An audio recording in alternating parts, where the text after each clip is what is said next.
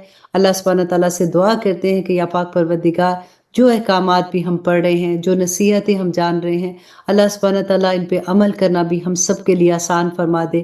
آمین ثم آمین۔ ایک مرتبہ پھر یاد کروا دیتی ہوں کہ صدقہ جاریہ کی خاطر شیئر کرنا نہیں بھولیے گا۔ اللہ سبحانہ تعالیٰ میرے اور آپ کے وقت میں برکت ڈالے، اور اللہ سبحانہ تعالیٰ سے دعا کرتے ہیں کہ اللہ سبحانہ تعالیٰ ہم سب کو لیلۃ القدر نصیب کرے۔ آمین ثم آمین۔ السلام علیکم ورحمۃ اللہ وبرکاتہ۔